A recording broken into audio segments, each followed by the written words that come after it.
No, I'm not. I'm just dragging the box.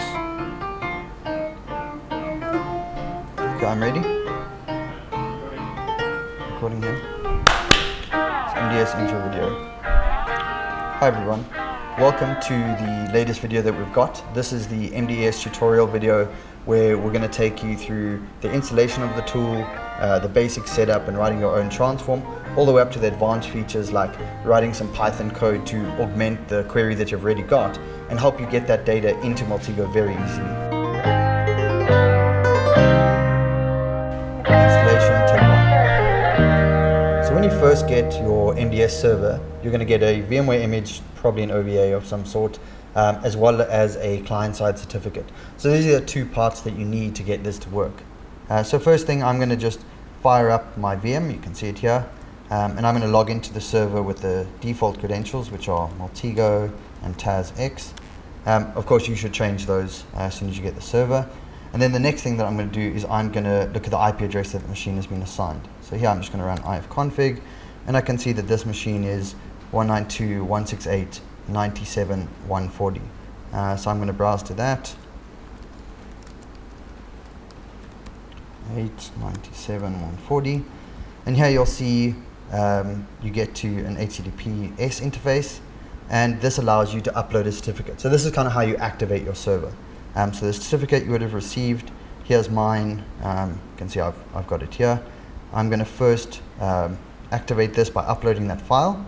So I'm going to pick the server. I'm going to pick this certificate that I've got here. Say open, and then I'll upload it. Now it says certificate has been uploaded. Hit activate to activate the server. I press that, and it says your certificate has been applied to the server. So now I can start browsing to the interface. But the first thing I need to do then is install my certificate into the browser. So on OS X, I can just double click on it, and I'll put it into my keychain. So here I'm going to put in the password, which by default is Multigo server. Again, you can change this. And now you'll see it is installed as Andrew MDS.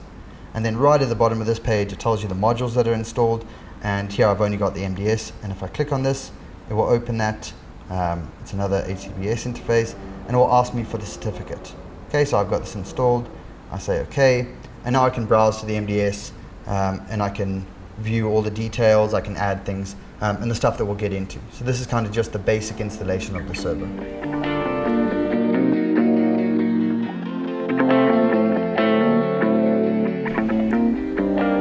So once you've got your MDS server set up, the first things that you want to do is you want to add a data source. So this is like the sources of data that you're going to connect to, and you can add multiple types, and you want to add a seed. So a seed is really the container for transforms, and this is kind of the thing that you'll share with people to say, hey, this is the URL that you're going to use to access my data through Multigo.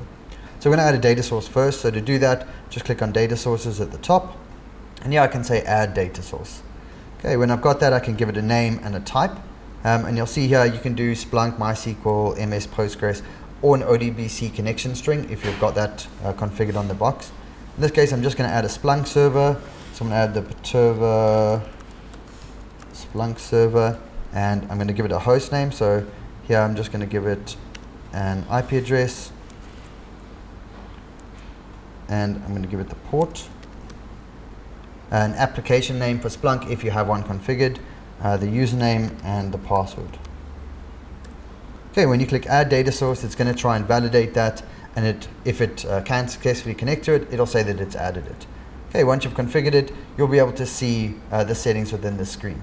So here I've configured this, and of course I'll have multiple of these, maybe like a MySQL as well as Splunk or an ODBC connection. The next thing you want to do is go to seeds. So by default the server ships with a test seed, but I can also add my own. So here you just put in the name, let's call this Perturba seed, and I can put on debug. This means that any transforms that run, if they produce errors, will return that to the client. I'm going to give it a URL, so this is the last segment of the URI that people will use. Top secret seed, don't share. I can give it a paid config that we'll get into later, and any transforms that I want to add to it. So I can say add seed, and now it's added the seed. So here I can see the particular URL, and if I click on that, it will copy it to the clipboard so that I can use it later on in the tool. Okay, so now that you've got your MDS configured and you've added a seed and a data source, we're going to look at now querying your data to be able to say, okay, let me look at it in Maltego and look at the things that I can do with it. So I'm going to start with just our basic Splunk search.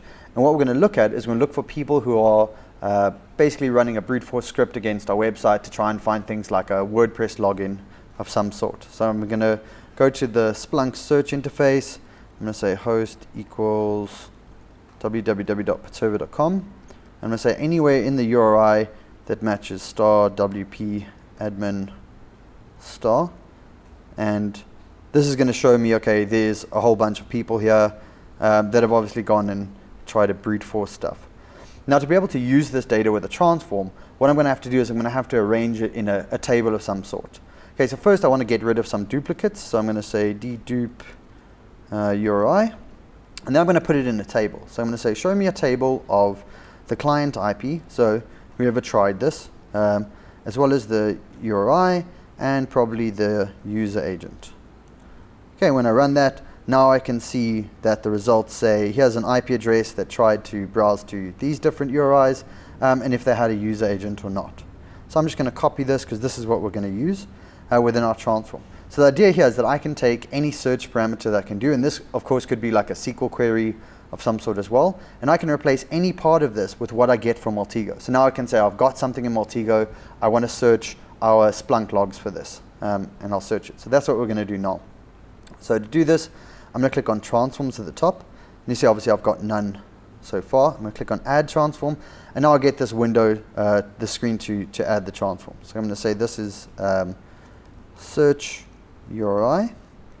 Okay, and I'm going to give it an input entity. So that's what you start with to run this transform. I'm going to say this must start with maltego.phrase, right, because I want to start with a phrase. And I'm going to say which data source is it. We only have the one that we've added. And now I'm going to add a query. Okay, so here I'm just going to paste in our query again.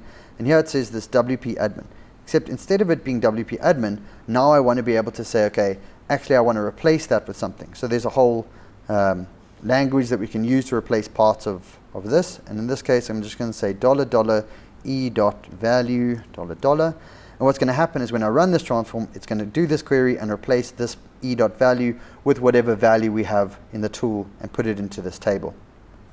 Okay, pre and post filter scripts we don't need in this case, and we'll get to them a bit later. And now is the important part of it. So once it returns this data that you can see here in the table, we can say, okay, well, for each row, I want to do something with this. So in this case, I might say I want to get the IP address out, or I want to get the URI out, or the user agent. In this case, I'm going to say, okay, show me all the different URIs that have been browsed to. So what are the different parts of our web server that people are trying to get to? So I'm just going to load the simple example here, and you can see that it gives you an example of what you're looking at. And I'm just going to use one simple row. And I'm going to say, I want you to return a Maltego phrase for every row, and I want the value to be a particular column. In this case, I'm going to make the column the URI. Okay, so I'm going to say $URI, and now it's going to say, okay, well, every time I get results back, for each row, we're going to drop out in Maltego a phrase, and the value will be this URI column. We'll extend this example a bit later when we do more advanced stuff. We don't have any transform settings, so there's nothing that pops up and says, hey, I need some additional input. But we do want to put it in a seed. So when you click on here, we're going to add it to the perturber seed, and I'm going to add this transform. Okay, so here it says this is it, and I can then go and change these manually just by clicking on one. I could change that if I wanted to.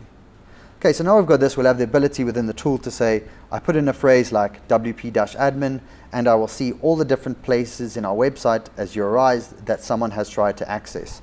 And then what I want to do is I want to say, okay, for each one of these, show me the particular IP addresses that have accessed them. So I can see, okay, maybe /wp-admin, there's been, 20 people that have looked at it, but there's one that's, very long and has wp-admin somewhere within it that only one person has looked at, right? So that might be something that's more interesting for me. So I'm going to add another transform now. And this time what we're going to do is we're going to say, instead of it being URI wp-admin, we might do something like we wanted to put in this case, let's just take one of these examples. Let's say /old/wp-admin. Okay, when I run that, That's obviously going to give me much fewer results. Okay, and it just gives me the one. So there's just one person that's browsed to that. So again, I'm going to copy this straight out of here, and I'm going to add this new transform. So this is going to be URI to IP address. Okay, and this starts with a phrase again. Data source, again, is going to be the Splunk server. I'm going to put in the query here, and now I can see what that's going to be.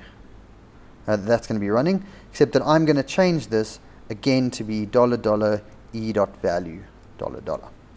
Okay, then the next part, I'm going to load up the simple example again, and this time I'm just going to use I'm going to change the type to an IPv4 address. So that's the Maltego entity type, right? There's a whole list of them, and you can also see it in the documentation.